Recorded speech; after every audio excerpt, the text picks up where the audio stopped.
Well, good morning and welcome to the Maryland Public Service Commission's July 3rd administrative meeting. For our first order of business, I would like to move we approve the minutes from the June 20th administrative meeting. Is there a second? Second. All in favor? Aye. Opposed? The minutes are adopted. I'll now turn to our Executive Secretary for today's agenda. Thank you, Mr. Chairman. Today on the consent agenda, there are 3 items. They are Metropolitan Telecommunications of Maryland, Inc., DBA MetTel, filed on April 12, 2018, revised tariff pages. The company proposes to reduce certain intrastate terminating access rates. Number 2 is Granite Telecommunications, LLC, filed on June 18, 2018, revised tariff pages. The company proposes to reduce certain intrastate terminating access rates. And the third item is EXO Communication Services, LLC, filed on June 6, 2018, revised tariff pages. And it also proposes to reduce certain intrastate terminating access rates. Great. Any questions or comments from commissioners? If not, is there a motion? Yes, Mr. Chairman. For item number 1, I move that we accept the tariff provisions for filing with an effective date of July 3rd, 2018. For item number 2, I move that we accept the tariff revisions for filing with an effective date of July 3rd, 2018, and that we grant a waiver of the 30-day notice period under Public Utilities Article Section 4-203A. And for item number 3, I move that we accept the tariff provisions for filing with an effective date of July 6, 2018. Is there a second? Second. All in favor? Aye. Opposed? The motion is adopted. Moving to the administrative agenda, item number 4 is Armstrong Telephone Company, filed on June 14, 2018, revised tariff pages. The company proposes to reduce certain intrastate terminating access rates. Good morning, Commissioners. Janice Flynn for item number 4. Armstrong Telephone is reducing intrastate terminating access rates pursuant to Step 7 of the Connect America Fund Order. Armstrong is an incumbent local exchange carrier that has cost-based rate of return rates. Armstrong is part of the National Exchange Carrier Association, and its access service charges are subject to the rates and regulations set forth in the National Exchange Carrier Association Tariff FCC number 5, effective July 1st, 1997. Step 7 directs these types of carriers to reduce terminating end office rates by 2/3 of the differential between .0007 and the current rate of .005. The new rate will be .002133. Staff recommends that the Commission accept Armstrong's tariff revisions for filing with an effective date of July the 3rd, 2018. Great, thank you. Are there any questions, commissioners? Just a quick question, Mr. Chairman. Is there a reason that number 4, it feels to me, at least on the surface, very similar to 1, 2, and 3, but it's distinguished schedule-wise on our agenda? Is there something I'm missing here that would distinguish it or make it more substantive? Well, as I said in my comments, the Connect America Fund Order treats rate of return carriers differently. Than a price cap, or then 1, 2, and 3 are competitive local exchange carriers, so they're not subject to the same pricing schemes that Verizon and the collects that were 1, 2, and 3. So it was the pricing scheme that distinguished the scheduling difference. Okay, very good. Thank you for pointing that out. I appreciate it. Any other commissioners wish to be recognized? If not, is there a motion? Yes, I move we accept the tariff revisions for filing with an effective date of July 3rd, 2018, and grant a waiver of the 30-day notice period under Public Utilities Article 4-203A. Is there a second? Second. All in favor? Aye. The motion is adopted. Item number 5 is Assurance Homes Phone Services, Inc., DBA Surety Wireless, filed on May 21, 2018, relinquishment of its eligible telecommunication carrier designation. Janice Flynn again for item number 5. Surety Wireless seeks to relinquish its designation as an eligible telecommunications carrier. Surety has sent a text notification and mailed letters to each of its wireless Lifeline subscribers in Maryland, notifying them that it planned to relinquish its ETC designation. These customers were de-enrolled in December 2017, and so the company currently has no Lifeline subscribers in Maryland. Staff has determined that Surety's ETC service area is served by more than one ETC, and that no additional facilities will need to be purchased or constructed by the remaining ETCs to serve the Surety customers. Staff has reviewed the application and finds that it meets the FCC's requirements to relinquish its ETC status. Staff recommends that the Commission cancel Surety's designation as an ETC without prejudice. Great. Thank you. I just had one question. On the buck sheet, it talks about a relinquishment date of May 31st, 2018. Has it already been relinquished, or was that just a requested date? I mean,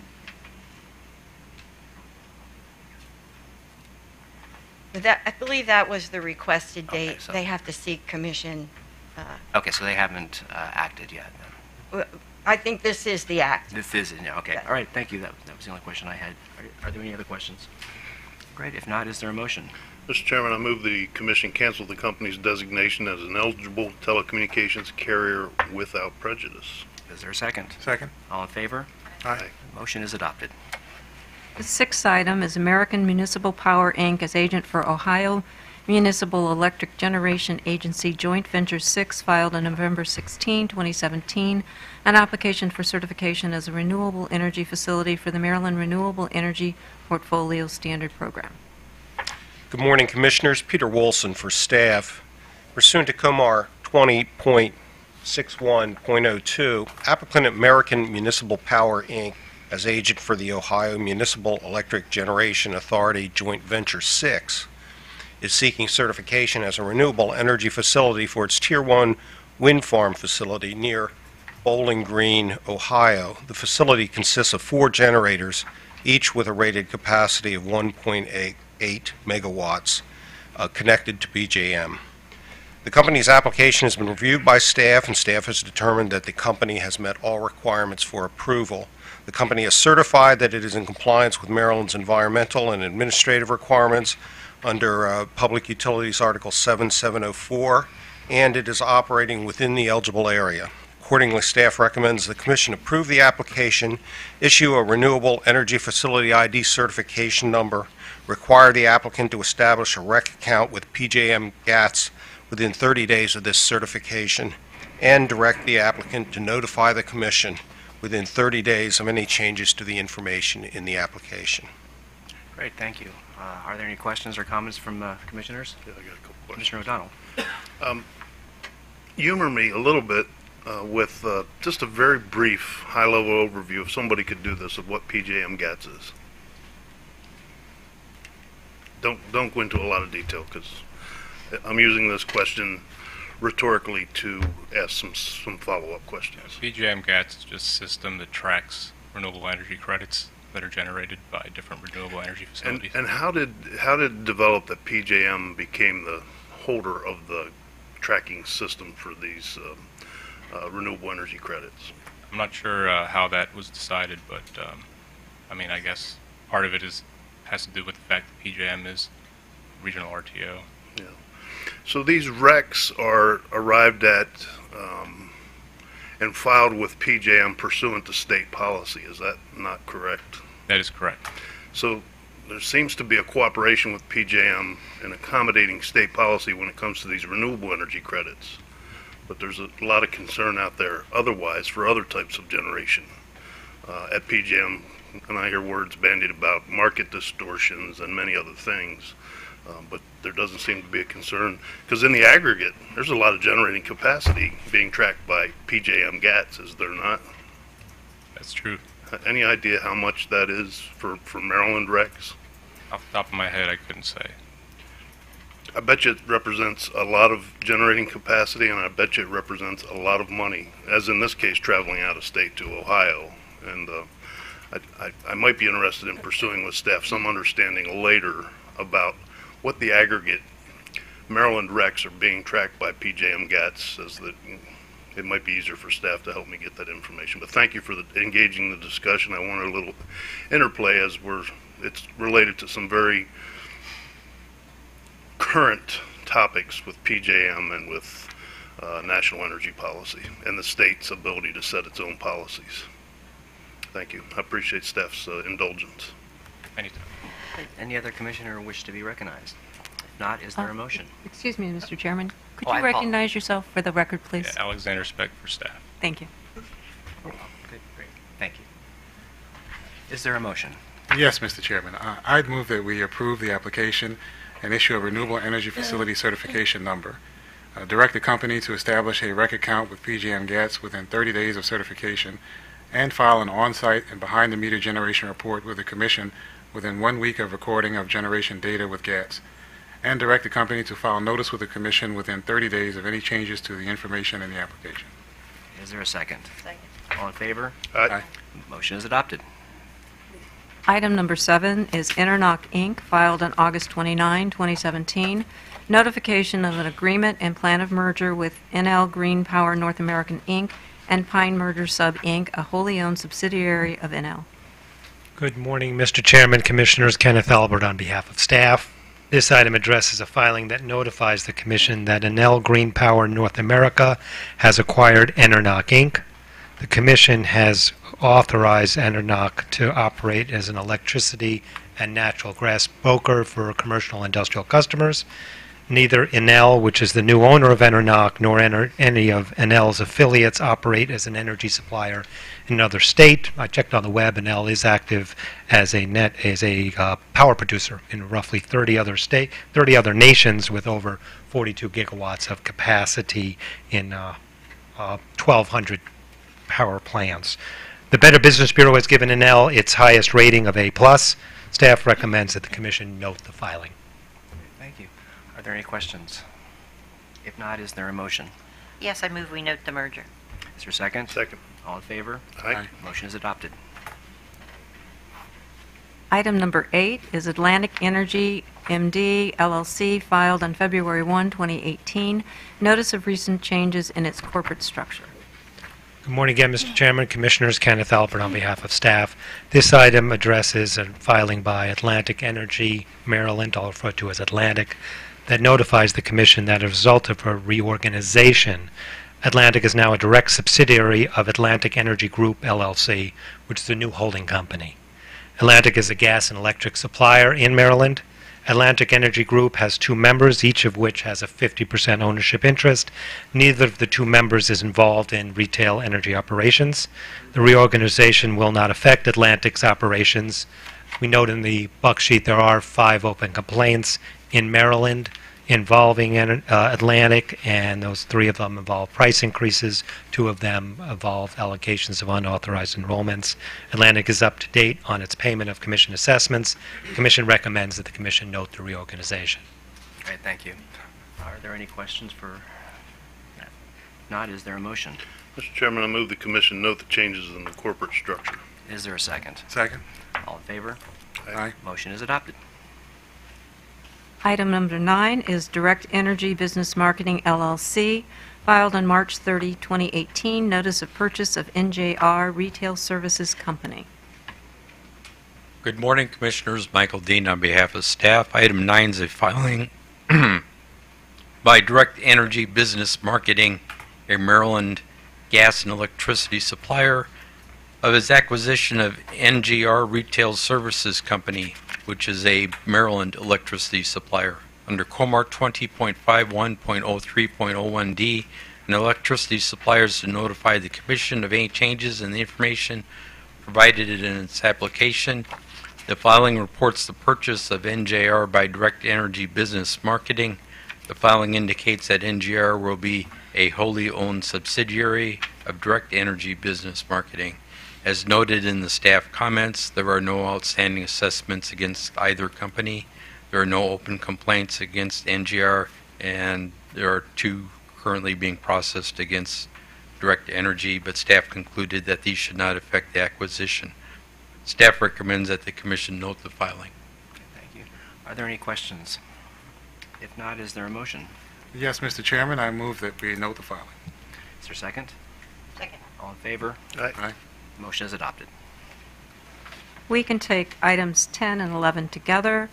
10 is Agera Energy, filed on May 3rd, 2018, notice of change in ownership. And number 11 is Energy.me Midwest LLC, filed on May 3, 2018, notice of change in ownership.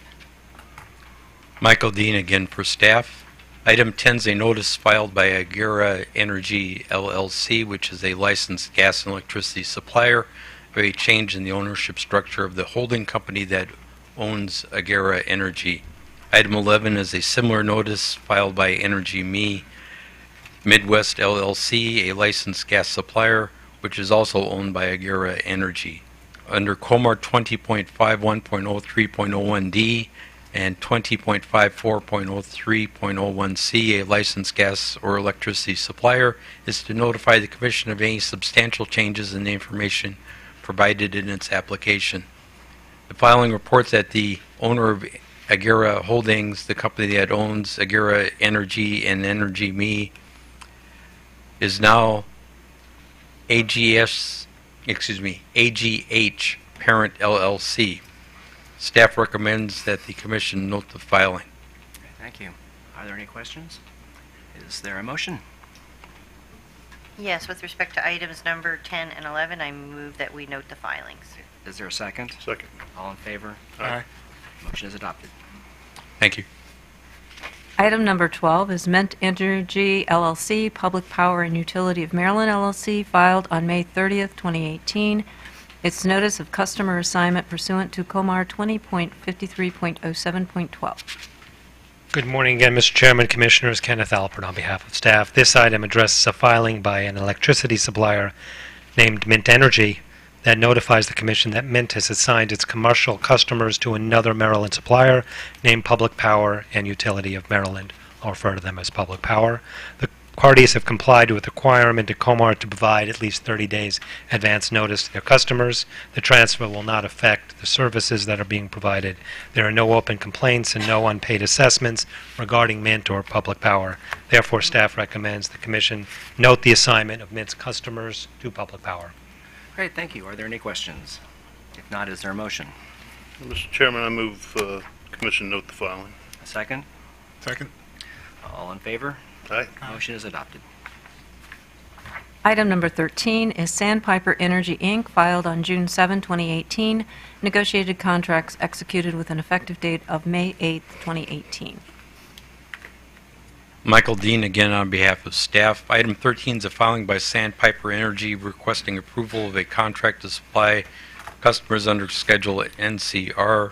Comar 20.55.03.02A requires a gas company to file a copy of any contract for service not covered by the company's tariff. As noted by the Commission in a 1995 case, a special contract should, 1, recover customer-specific variable costs and some contribution of fixed costs. 2, the utility seeking approval of a special contract must demonstrate that the special rate customer is, in fact, does have a viable competitive alternative. And 3, will not permit excessive rate increases for other customers. Staff has reviewed the filing and determined that the customer contract would meet these criteria. Staff recommends acceptance of the negotiated contract for filing under the rate schedule NCR negotiated rate contract. Thank you. Would commissioners like to be recognized for questions? If not, is there a motion? Yes, Mr. Chairman, I move for the item number 13 that we accept the negotiated contracts for filing under rate schedule NCR negotiated contract rate. Is there a second? Second. All in favor? Aye. Aye. Opposed? Motion is adopted.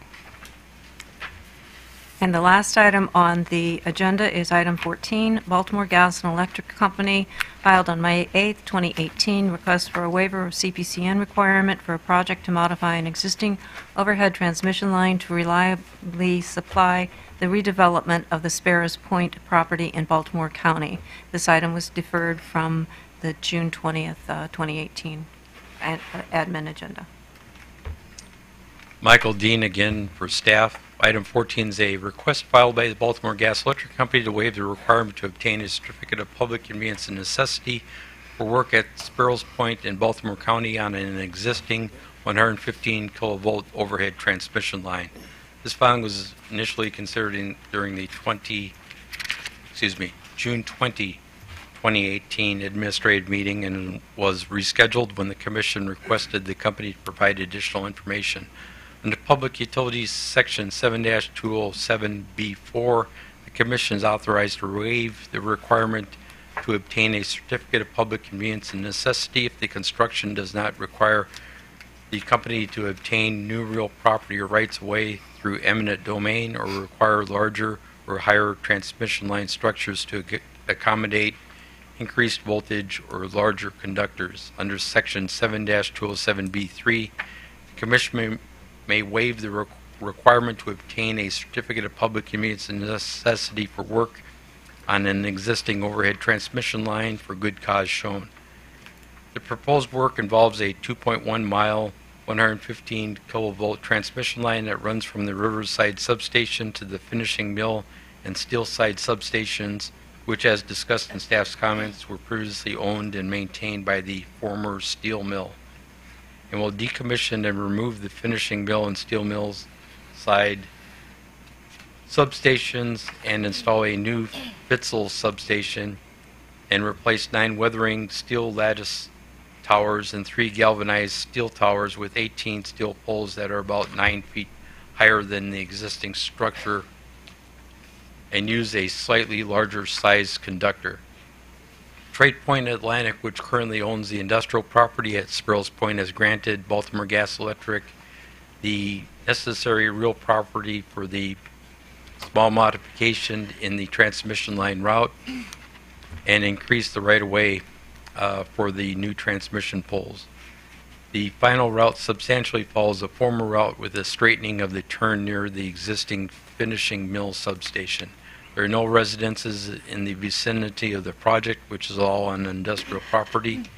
If a waiver of the certificate of public convenience and necessity requirement is granted, the company plans to commence work in July 2018 with completion within 12 or 18 months, with all work scheduled for completion by November 2020. Staff has reviewed the proposed work, which essentially replaces 2 substations with the Fitzel substation and consists of a rebuild of the transmission line to it, and agreed with the company's determination that a certificate of public convenience and necessity and its analysis of the criteria under 7-207E2 should not be required for the proposed scope of work. All work done will be on industrial property on an existing transmission line with minor modifications to the route in the height of some transmission structures and with no residences in the vicinity of the line. If the waiver is granted, Baltimore Gas will still need to comply with all state environmental regulations during the work and obtain all required federal and state agency and local government permits. Following the completion of staff comments, the Power Plant Research Program notified by email that the agency did not object to the granting of a waiver for the work, but noted 2 issues that would need to be addressed, that being wetlands in a corner of the property, so that the company would need to contact the Maryland Department of the Environment, and because of the history of the industrial property, the company would need to check for and follow guidelines for potentially contaminated soil during the decommissioning work and the installation of new substations. These issues were passed on to the Baltimore Gas Electric Company, which reported that it is progressing through the permitting processes for the work with the county, the Maryland Department of the Environment, and the Army Corps of Engineers regarding the wetlands, and is engaged with the developer of the property for compliance with a site-wide health and safety plan and a formal work plan, which will be submitted to the Maryland Department of the Environment. The Power Plant Research Program email has been filed as mail log number 220980. During the June 20, 2018 administrative meeting, the Commission deferred the waiver request and requested Baltimore Gas Electric to provide additional information regarding the cost of the transmission line and substation, details of the required government permits, federal and state and local government involvement, and impact upon the development project if the waiver is not granted. On June 29, 2018, Baltimore Gas Electric filed its response mail log number 221107 and provided the requested information. The reported estimate of the cost of the modification of the existing transmission line is $25.3 million. The Fitzel substation is $60.7 million. And the cost of the decommissioning of the two older substations is about $1.7 million. The following also included a copy of the company's response to staff data request number 2, which provides additional information regarding the work on the transmission line substations and of the company upgrades to the distribution system associated with the redevelopment of Sparrows Point. Staff filed an update of the status of its review on July 2, 2018 in mail log number 221132. For the reasons noted in staff's comments and in the filings, staff continues to recommend that the Commission grant a waiver of the requirement to obtain a certificate of public convenience and necessity under Public Utilities Section 207B32 for good cause shown for the work described in the filing. Thank you. Let's see, I had just a couple of questions. One related to the PPRP issues. I guess staff is suggesting we just let this be addressed outside the CPCN process. Is that correct? And how would that work? And I guess what I'm getting to is, why didn't staff recommend something in the motion to memorialize these two conditions, or some action on those conditions? Well, the PPRP work is just a small part of all the permits and work approvals that Baltimore Gas and Electric will need to get. We didn't feel it was necessary to emphasize that. And in general, such permitting is typical of all work that Baltimore Gas Electric does when it rebuilds any portion of its transmission lines, and those don't necessarily ever come to the Commission for our or seek approval from the Commission to do that work. That's just done under their normal course of business. Since it's the normal course of business, we didn't feel it was necessary to include any specific conditions on that. Okay, yeah, I believe we have PPRP here as well, but I'd be interested. They did specifically raise these as two issues, highlighting them, and often when we actually go through a full CPCN process, there are conditions, and those conditions are spelled out in an order. So in any case, I was just trying to find out what the staff analysis, what their thoughts are on these two conditions, and so you're just stating that these don't rise to the level of a condition that should be stipulated in the order. That's our view. However, it would not be wrong for the Commission to do that. Okay, well, but staff does not recommend it. Well, staff did not include it in its recommendation. Okay, and the other, I had asked some questions last time again about usually the CPCN process involves a final letter from 7 state agency signatories, and that indicates that they've all had an opportunity. Those state agencies have had a chance to review the proposed action project. Last time I asked if there would be some consultation with those 7 state agencies. To staff's knowledge, did that take place at all? I did see it noted in the list of questions that was submitted in the supplemental filing by BGE.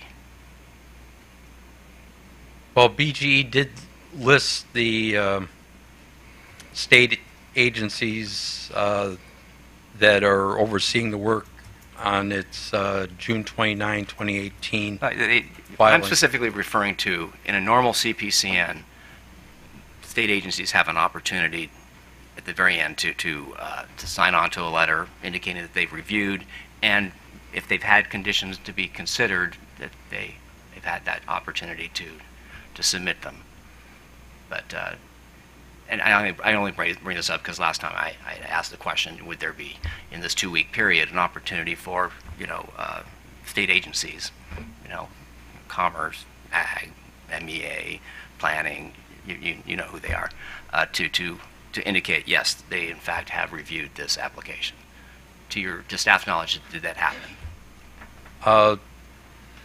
Staff is not aware of any additional contact by the company Okay. with So no. the agencies. And I can ask PPRP that question. Okay, that's all I have for staff. Are there any questions for staff from commissioners? Yeah. Commissioner O'Donnell. So, staff in its presentation just now said they're going to go to all these state agencies and get permits as part of their normal course of work, but that's true whether or not we grant a waiver or we go through a full-blown CPCM process. Is that not true? They have to get those permits either way. That's correct. So they don't really stand in lieu of a CPCM process, which is kind of being told to us they stand in lieu of a CPCM process. But that's not true, because those permits are very esoteric, very specific to each agency, and are not necessarily the interagency review of the project and whether or not it's specifically appropriate for PPRP under that authority to approve or condition a CPCN. Staff was not trying to imply that these are in lieu of a CPCN. We were just noting that the granting of a waiver does not waive the requirement to get these permits. Well, that's my restatement as well, and I agree with staff on that. But it's almost as if, well, we don't need to consult with MEA even though they don't issue any permits, which would be a normal consultation under the CPCN process. Because we have these other permits, we don't need to worry about the PSC or the MEA. We're doing it with all the other state agencies, and we should just waive this little requirement over here because we're getting those permits. But they have to get those permits whether or not we go through a full CPCN process or not. That's correct. All right. Very good. I have some questions later about costs. We may come back to staff. I may come back to staff if we get a chance later, depending on what we hear, Mr. Chairman. Thank you. Thank you. Any other commissioners wish to be heard? Commissioner Linton. Yeah, thank you, Mr. Chairman. Just one question for the staff. I'm looking at the data responses from the company that you've included with your filing. I'm looking at responses 12 through 18. That's staff data request number 1. Staff data request 2-12 through 18, skipping 16. Each of these requests are involving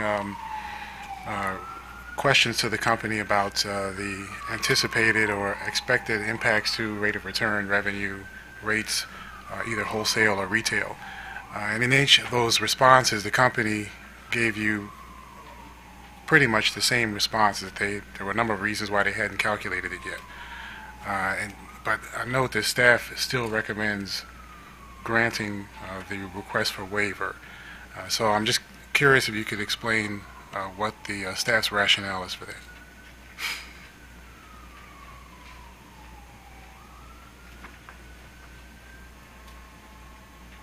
Well,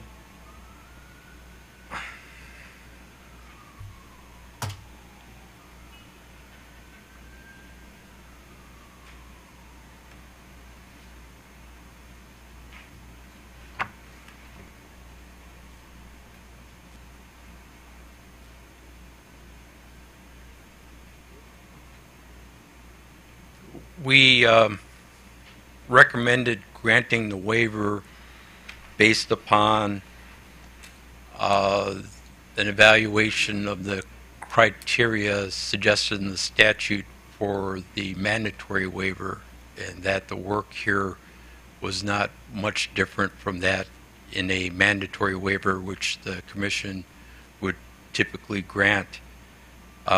The responses to the staff data requests 12, 13, and 14 are action is somewhat limited in that typically in discovery it's difficult to require the production of a document that doesn't exist, and as such other than a minor calculation it's difficult to require that, especially in the time period we had in this. Okay. All right, thank you. There are no other questions. I guess normal process, we would next hear from the company if they wish to be heard on this.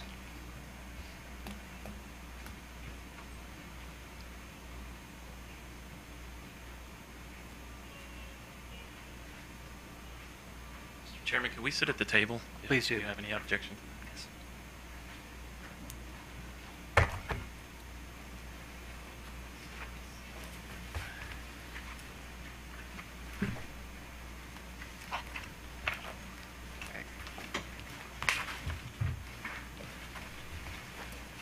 And also for the record, if you could identify yourselves. Yeah, absolutely.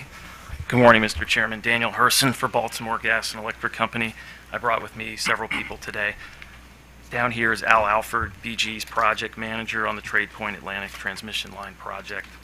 Next to me is John Frayne, BG's director of regulatory strategy and revenue policy. And behind me is David Uten, who's senior manager in BG's transmission engineering and design department.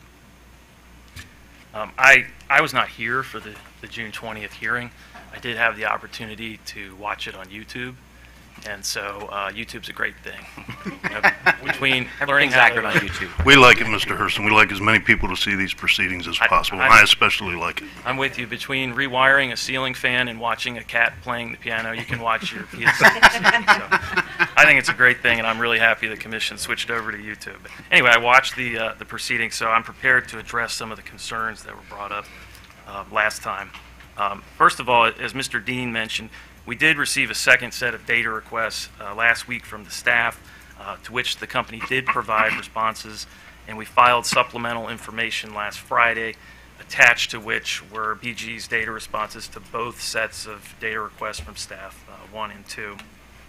That supplemental filing provides some additional information on the project schedule, the anticipated costs broken out by category of work, and a description of the significant government oversight of the project at both the federal, state, and local level. We also included some information on how a further delay in the ability to begin construction on this project could impact the Trade Point Atlantic development.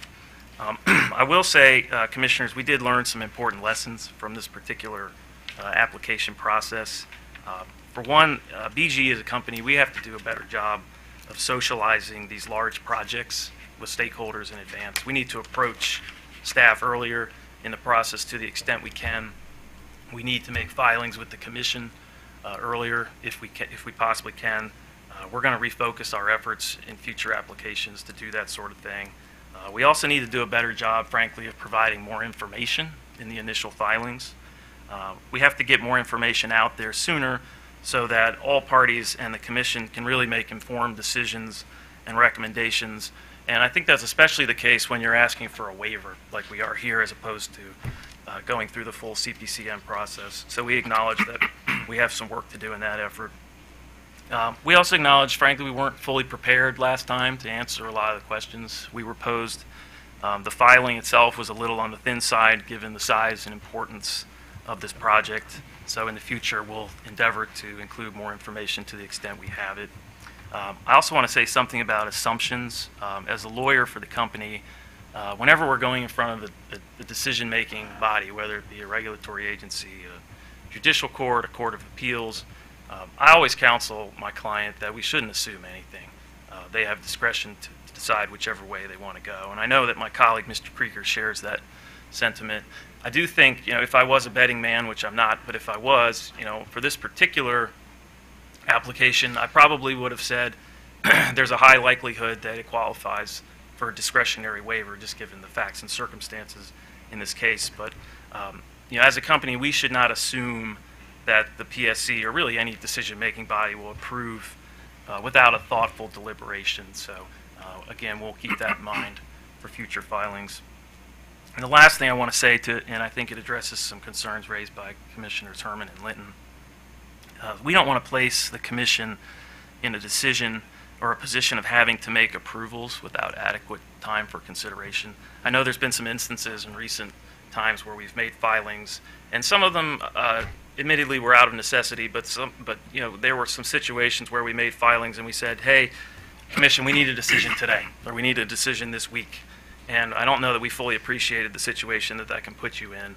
So we're going to endeavor in the future to not put the Commission in that sort of posture where you have to make very important decisions without as much notice as we can possibly give you. So I just wanted to acknowledge that we've learned some lessons from this particular episode, and we're going to try to refocus efforts to correct that in the future.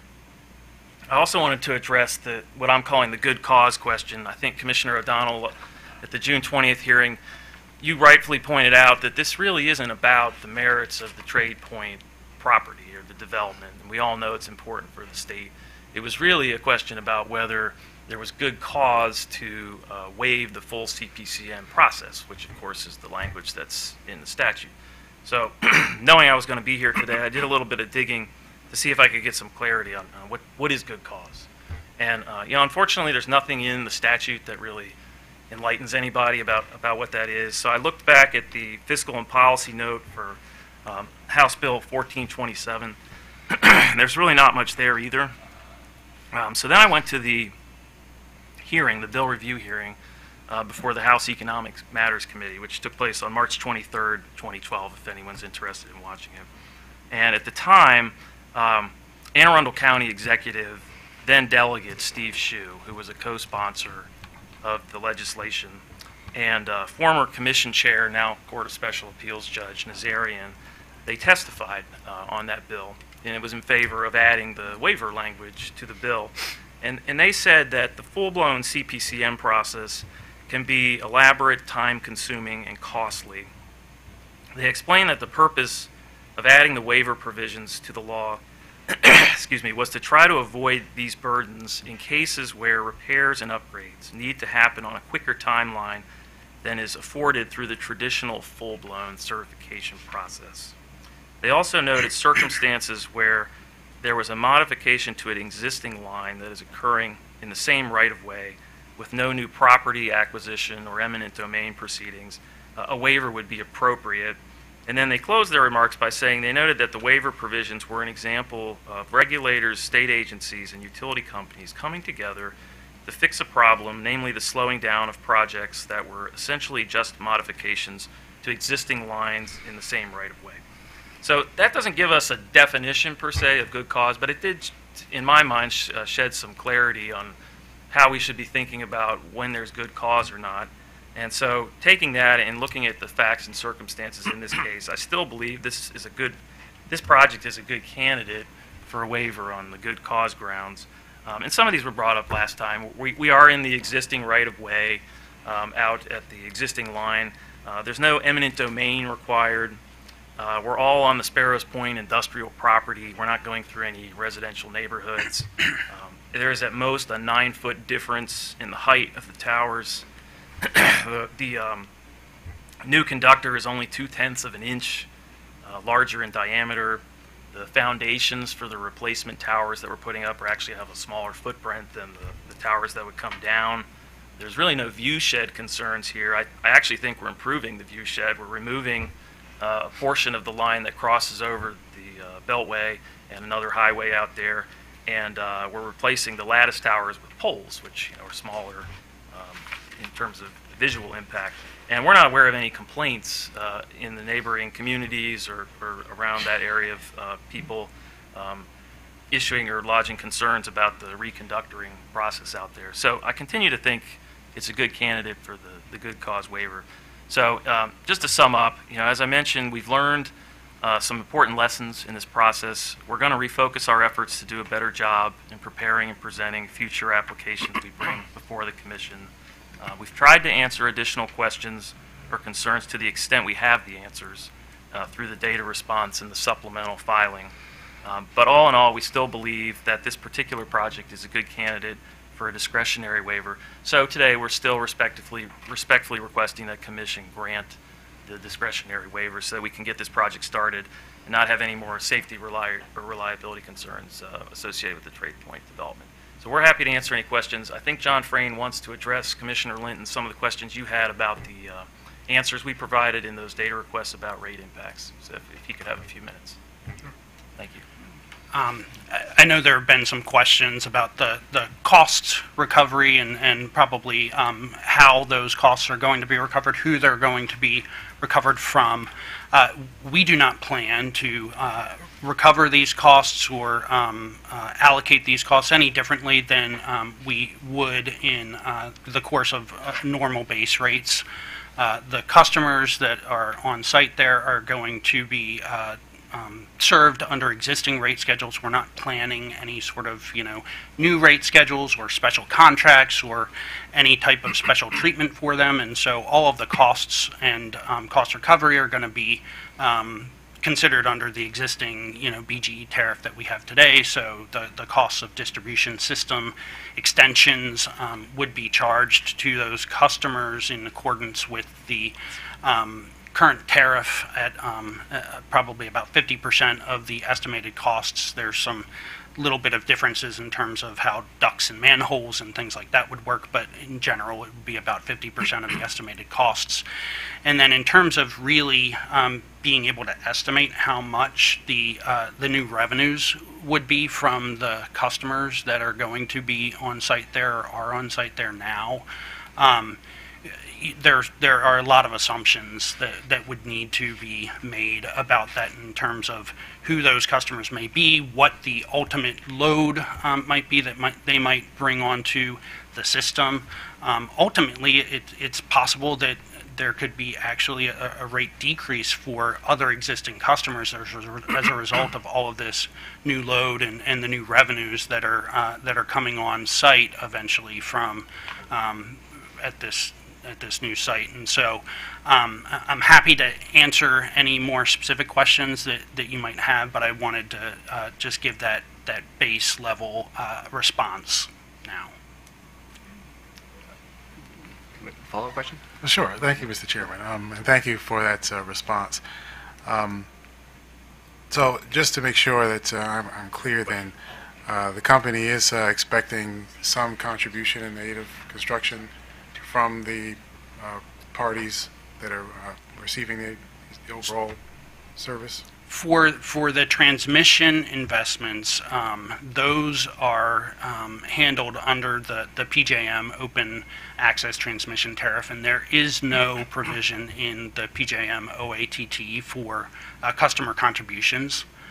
So for the transmission investments, there would not be. For the distribution investments, for the electric distribution investments, there would be in the existing BGE tariff. Normal distribution system extensions are for non-residential customers charged to those customers at 50% of the estimated installed cost. Thank you. Okay. Thank you, Mr. Chairman. Commissioner O'Donnell. Thank you. Thank you, Mr. Frame, for the discussion of costs. I think it's an important discussion. And let me also say I appreciate the comments of the company in general today, because that posture is helpful for me because it shows an appreciation of what the commission was trying to get to on some of these assumptions and other things. So I'm appreciative of that. Let me ask some specific questions about the cost estimates. So the transmission will come under the PJM tariff, transmission upgrades, and it's kind of, the whole project is kind of being characterized, well, in a mandatory waiver, same right of way, same, you don't need to get any new land. Pretty much the same height, but we got a little bigger conductor. We got to go a little higher, but pretty close. But the preponderance of these costs are not transmission; they're distribution. Is that not correct? Yes, if you're looking at our filing from June 29th and the cost estimates that we had in there, that's right. Most of the costs are related to the Fitzell substation. Yeah, there's my quick back of the napkin, 62.309 million for distribution costs and 25.3 million for transmission. So most of the costs are in distribution system. So let's talk about the populations who pay under the PJM tariff for transmission upgrades for their open access tariff. What is the population of ratepayers that pick up that tab? That's a wholesale rate, and so wholesale customers ultimately would pay for that. I would expect that an investment like this, a transmission investment like this, would be by PJM allocated 100% to the BGE zone, and so it would be wholesale customers who are serving customers in the BGE zone. Okay, and are there other utilities in the BG&E zone besides BG&E?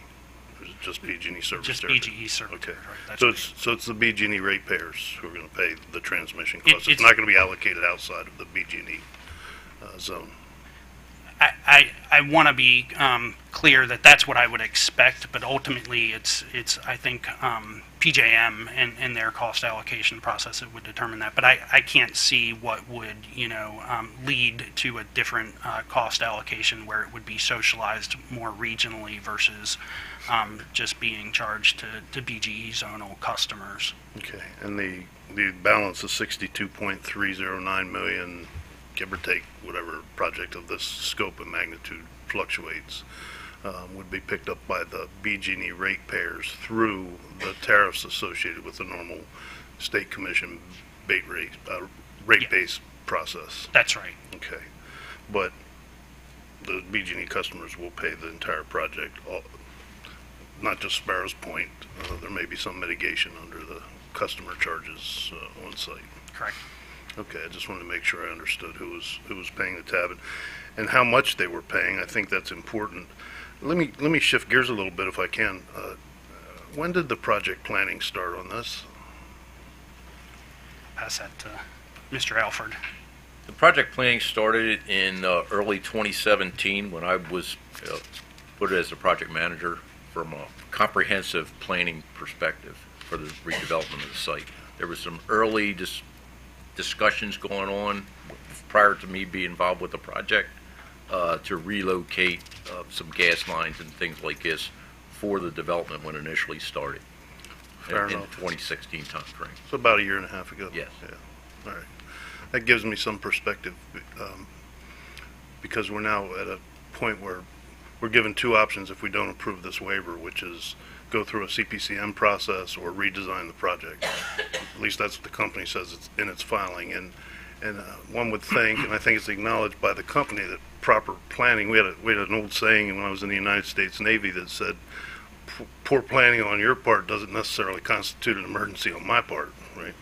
So I hope part of the lesson learned is don't wait until the last minute for this. If it's going to have a huge impact on your project, it has a potentially huge impact on your ratepayers and a huge impact on your investors. And it, whether or not we do or do not ultimately grant this waiver may hinge on that. So I think getting this in early is a good suggestion. I appreciate the company saying that, and I'm still not convinced that it shouldn't go through the more robust process because there are state agencies who don't issue permits that are not going to have a cut at this, and I think that that's very important, and it's something that we need to consider in our judgment once we get to that point. So, all right, thank you very much. Great. Yes, I just wanted to join Commissioner O'Donnell in acknowledging and thanking the company for its presentation today, and I appreciate the posture and the remarks made. I think that's very helpful to this process. And also kind of just dovetailing on the state agencies. It's not really the company's job. It's really, I guess, PPRP that leads the effort to coordinate the state agencies. But did the company reach out to the 7 signatories on the CPCN process to again, even though you're not going through the CPCN process, you are requesting a waiver. Did you brief these agencies, and did you have an opportunity to engage at all with those agencies? Yes, but not directly. This is my understanding of what took place. So I don't pretend to know exactly how PPRP conducts this process, but when they were notified of the requested waiver, as the gatekeeper agency for the other state agencies that weigh in on the CPCM process, I don't know, maybe there was assumption, maybe it's wrong on our part, that either they would be contacted or PPRP because they're the experts in deciding how these proceedings should go. From the state side, made a decision that they didn't need to be contacted because, for whatever reason, the project was an existing right-of-way and it wasn't going to require any new land acquisition. I don't know. I don't work there, so I don't pretend to speak for them. In terms of the filing itself, I did look back. The May 8th filing was provided to MEA. It was provided to Mr. Towson, their lead counsel. They received a copy of the waiver request. He's also the counsel for PPRP. They do double duty. So, we didn't reach out to each individual agency, to my knowledge. I guess we assumed that was either taking place through the PPRP gatekeeper process, or it didn't need to take place because they made a determination that if we address those two issues with MDE, as well as the other agencies we've been dealing with, and we do provide a list in our supplemental filing of the agencies we've been working with on this particular project, that was sufficient. That's my understanding of what's taken place to date. Okay, thank you. Fair enough. Can I follow up? Sure. Just on that specific point, CCing MEA isn't the same as MEA having a chance to participate in a formal forum and process as outlined in the annotated code, right? We're not suggesting that. No, in fact, when you do file a full-blown CPCN application, you have to give a copy of the whole. Right, but the May 8th filing that you alluded to was a filing with the commission for a waiver that was CC'd over to MEA. That's correct. It's not the same as the CPCN process.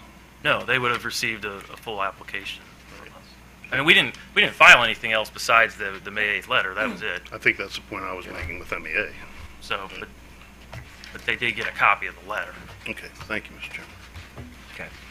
And then just on that point, so right now, just looking at what was submitted, PPRP did suggest two, what we might have referred to as conditions, had this gone through the CPCN process. Is there anything about those suggested conditions, if I may call them that, that would be a problem if we were to, consider adding that to the order, or is it unnecessary? How would a state agency issue like the ones raised by PPRP be addressed, and what enforcement would be behind it if we did not include it in an order?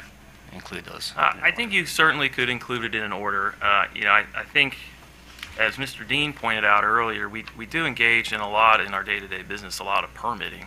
Mm-hmm. And I don't know that the commission, and again, I'm not trying to speak for the commission, but I don't know if the commission wants to be receiving notice of every time we submit for a permit or receive a permit, that sort of thing. But, for this particular instance, if that's what it takes to get us there, then we could live with that condition to report that we met those conditions. Or alternatively, if we could commit to saying if we didn't meet it and there was some notice of violation or penalty or something, we could commit to report that to the commission. Okay, thank you. Thank you. Those are two options you can work with. And again, I'm interested to hear from PPRP.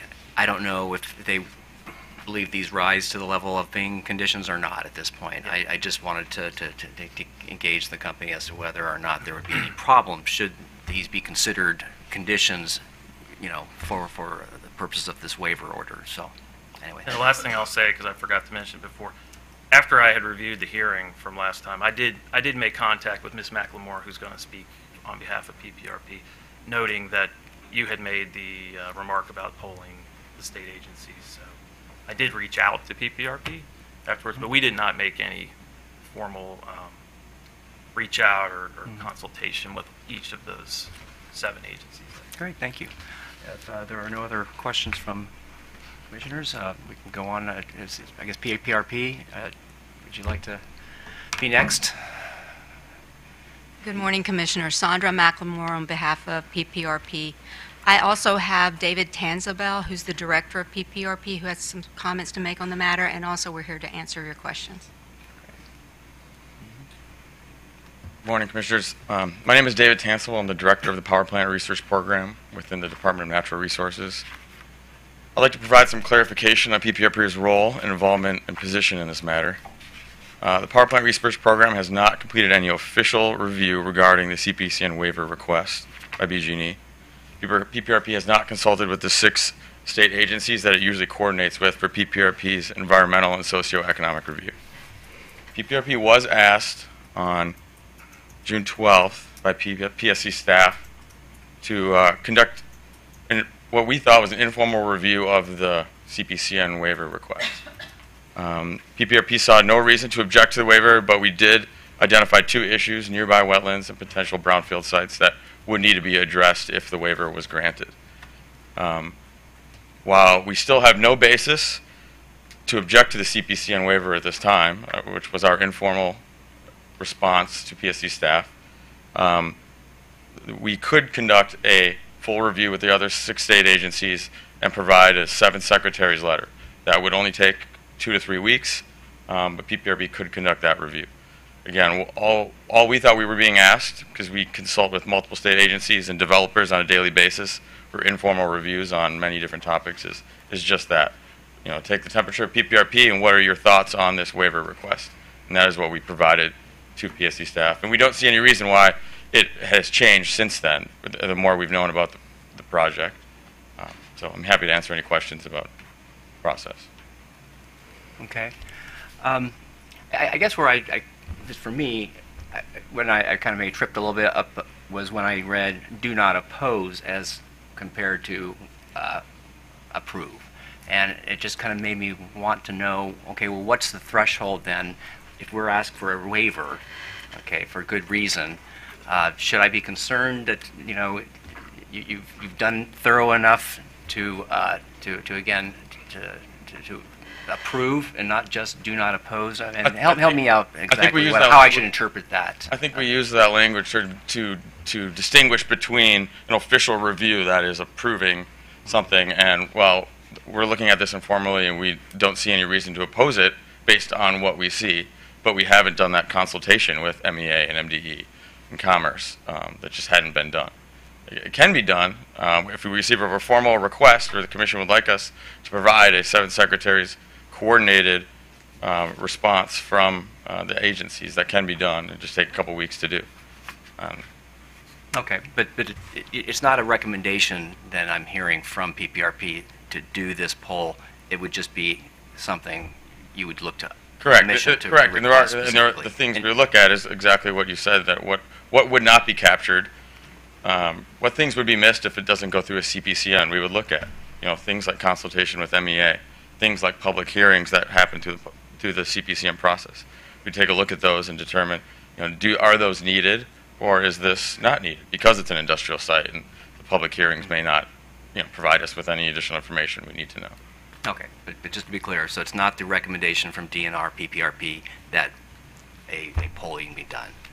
As far as Correct. DNR, PPRP is concerned, you stand by your recommendation that the waiver, you do not oppose moving forward with the waiver to the CPCN process for this project. Clear. Sir, I'd like to say that is not an official position of DNR that we're endorsing it. That was an informal request, an informal response sent back to PSC staff. We don't have any official position at this time because we have not done that consultation through the state agencies. Oh, okay. So it's not. I think I hear you. Are there any other questions, Commissioner Herman? So thank you for coming today. Can you tell me a little bit about the informal process, that you undertook in making the or taking the position not to oppose the waiver? We took a look at the filing that with the Public Service Commission, and I looked at it with our transmission that does most of our project manager for most of our transmission cases, and we took a look at it and took a look at the filing and discussion with our AAGs, and we identified the 2 issues that came to mind just looking as again a quick review. I mean, we responded the next morning with an answer, so it obviously had not been coordinated with the 7 state agencies. And if you were to engage in a 7 agency head review, what would that be? What kind of additional review would you undertake? Again, we would coordinate with. We would send the filing to all 7 agencies and make sure that they have no concerns that would not be addressed if a waiver was granted. Uh-huh. And that's very possible that none of them have any concerns, that all their concerns could be addressed through normal permitting. That it's very possible. Right. We just And don't know are that answer. a number of those agencies, did you have an opportunity to see, probably not, I'm going to guess not, but an opportunity to see the company's response to the data requests that listed a number of agencies that are providing oversight? Yes, ma'am. We had the filing on the 29th. Oh, you did see it, okay. Yeah, we were able to look at that. Again, we have not discussed that filing with the other agencies, but we Right. were able to review that filing, which again, stated that PPRP had done a review, and that's why we wanted to clarify that, our review was an informal review to staff, and we didn't intend that to be an official position from PPRP. Right. And is your agency generally familiar with the site, the Sparrows Point site? Sorry, can you say again, sir? Are you generally familiar with the Yes, site? yes, ma'am. Right, and it's a brownfield site, is it not? Yes, ma'am. I mean, again, are we saying by our informal review that this generally looks like a very good candidate that issues could be addressed outside the process? Right. But we would like to do our due diligence if you're asking for a formal state position. Okay, thank you very much. Commissioner O'Donnell. Seems like been a little bit of honest responsibility taking today for some things. You think it might be more prudent to get that 7 agency letter sign off, or let me rephrase it. Do you wish you had sought that originally from PPRP's perspective, so that the other sister agencies aren't kind of left out of the process? Yes, sir. We would already be done with it and have it today, most likely, an answer. Yeah, I think it would have strengthened the entire process and gave more credence and credibility to this filing. And sometimes you got to slow down to move forward. I don't know. Are you suggesting we should, in order to set the record on the state of Maryland and its agencies in this matter, in this requested waiver, seek that 7 agency letter? I'm saying that it would be an easy process for us to go through. It would take about 2 weeks.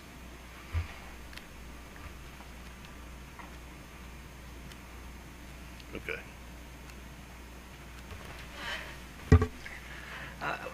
One other question, I think I forgot to ask, with the 2 issues that PPRP raised, are you satisfied that these can be handled outside what would have been the CPCN process, or do you think that those should be a part of a waiver order? Sir, again, looking at their response to our 2 topics that we brought up, that again were just 2 that were the 2 most obvious that we saw, their response seems like they are being handled in the correct way. That's what it appears to us. Whether or not any agencies bring up an additional, 1 or 2 items that would need to be addressed, that's not clear. But it appears that they are addressing them in the correct way. Okay. All right. Are there any other questions for PPRP, DNR? Right. Thank you. Thank you very much. Yes, sir. Do we have any other parties here today that wish to be heard on this matter? Trade Point Atlantic, I see, yes. Mr. Tamarchio?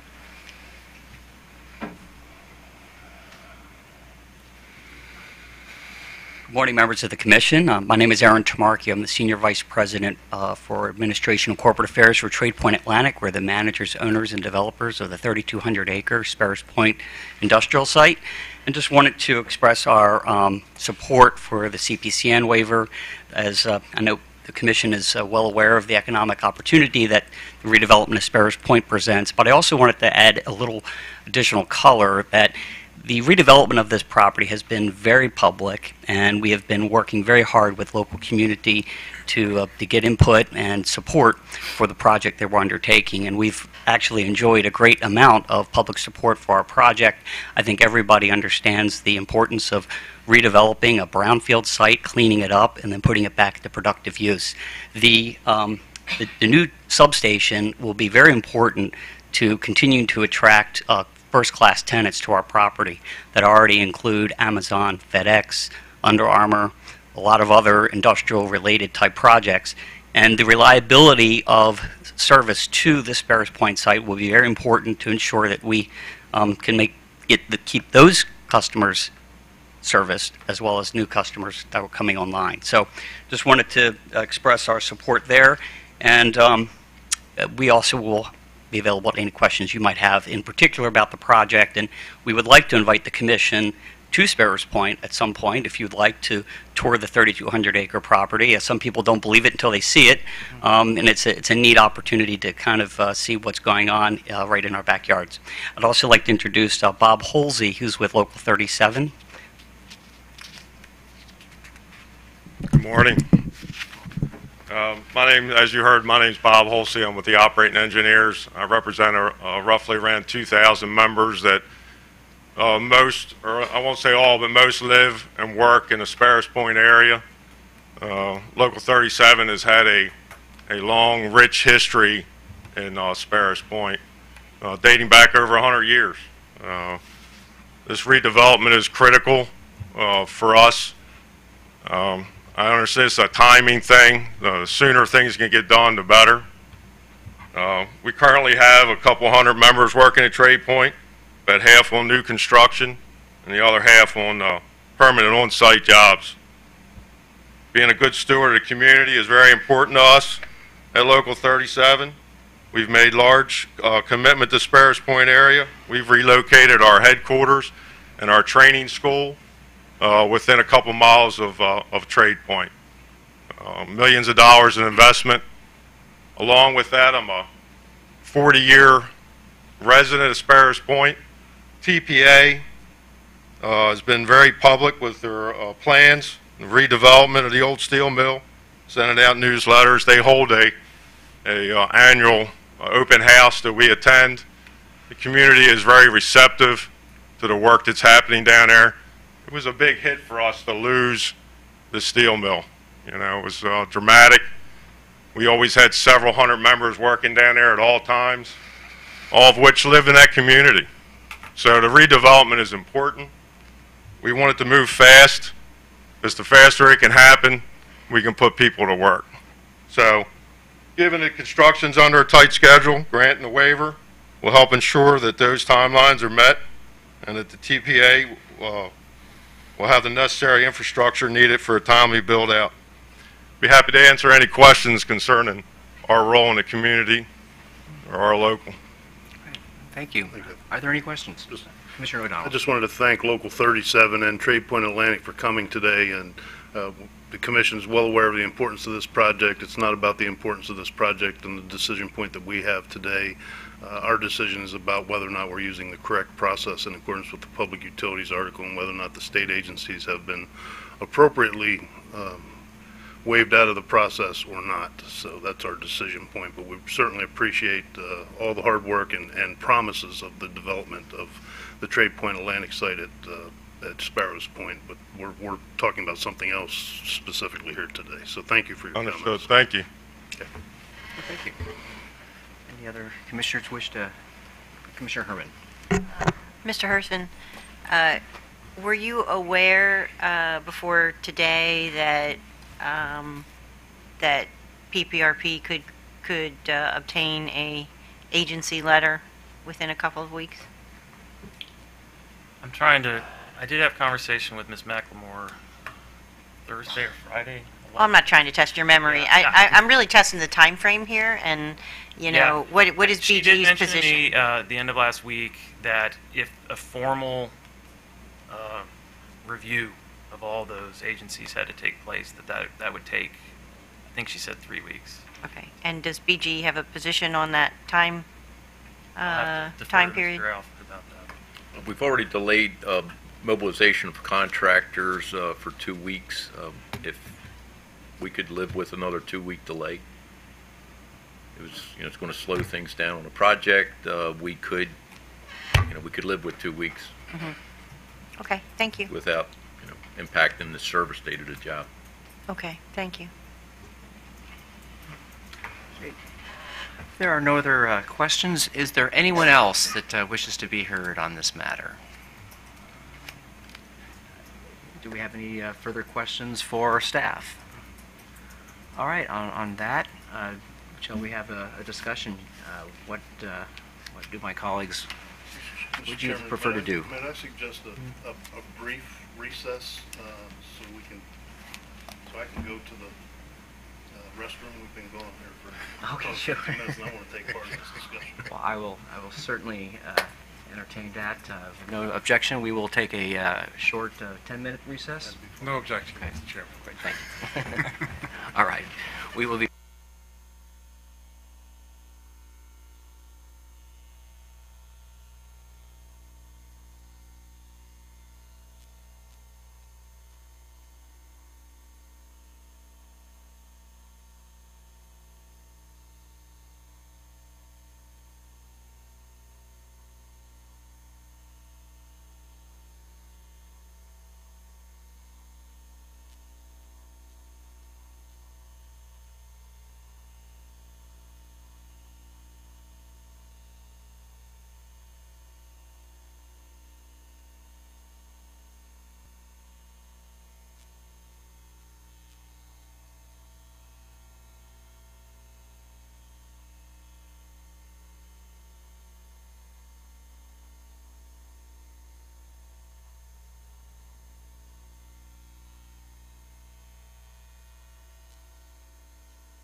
We are back. All right, so I get the questions on the table. Do my colleagues have any comments that they'd like to make before we take this to a vote? Commissioner Herman. So, I'll renew my my intention from the last discussion we had on this matter, that I would approve it based on these very specific circumstances, and I appreciate the company's acknowledgement that there were, that a waiver is a very important and challenging move for the commission to make, and I think that more information and the additional information is helpful, and we appreciate that. But I would, in this very specific circumstance where we have a brownfield and it's a pure industrial site, and where there's no view shed issues, and for a number of reasons, I would grant the waiver. Thank you. Commissioner O'Donnell. Yeah, I appreciate the indulgence for a brief break, and it also served to allow me to collect my thoughts on this matter. As I said earlier, I appreciate the company's going over some of the issues with this and acknowledging it. And I think that's the first part of ownership, and that's greatly appreciated. I think there are a lot of lessons to be learned to go around here, not just the company, but maybe for staff and maybe for PPRP as well. And so having said that, I think we all acknowledge the lessons learned. Part of my Navy instructor training tells me that I should reinforce that learning opportunity by getting a letter, but I don't see that letter will serve any great purpose to where we're at. So having said that, I'm willing to support this matter. I do have underlying concerns. I do have concerns that we had to dig out the cost estimates of roughly 87, best I can tell, $87.6 million of expenditures to ratepayers that are going to come in under this thing, and we're kind of just blowing it through at an AM on a waiver request at the last minute. I still have those concerns, but hopefully we'll all learn, including the commission, that this is not a good process to operate under. So I will support the motion. Commissioner Linton? Yes, thank you, Mr. Chairman, and thank you to all of the parties that participated and commented today. I had, at the last hearing, I was in favor of supporting the motion, the request at the time, and motion if it had been made at the time. And I was comfortable with delaying for 2 weeks to make sure we got additional information as necessary. I'm glad to see that the staff did pursue that information, and that a number of other parties showed up today to present their thoughts on this request. I'm appreciative also of the lessons learned here today. There's the administrative process of reviewing a waiver like this, especially a unique one of this nature, isn't just incumbent on the commission to review it and get it right, but to make sure that all the other parties engaged have the opportunity to review it and comment as well. So I'll note that this is now our second proceeding, and to the extent there were some parties that wanted to say something or had an opportunity to, they would have had that opportunity today. And certainly several others did show up, and so I'm thankful for that. So I think that, as I said before, this is something that I was willing to support the first time we heard it. I didn't hear anything this time that would have changed my mind, although I think going forward, from a procedural and administrative perspective, it's important to keep due process in mind for all of the parties, even those that may disagree, so that everybody has the opportunity to comment on these matters in a timely manner, and we can get the appropriate administrative process in order. Thank you. And I just pretty much would echo everything I've heard. I think this project merits the special waiver. I think I appreciate the company and PPRP and everyone participating today, and for the remarks made. And I think hopefully there are lessons learned from this, and that we can improve the process and ensure that there's full participation should we face one of these special waivers again in the future. So with that, if there are no other comments, is there a motion?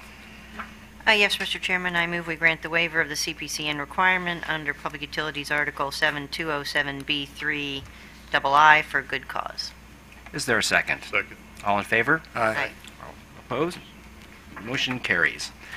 And with that, as always, we thank the staff for their very thorough and excellent work products that help inform these sessions, and wish everybody a happy and safe 4th of July. We are adjourned.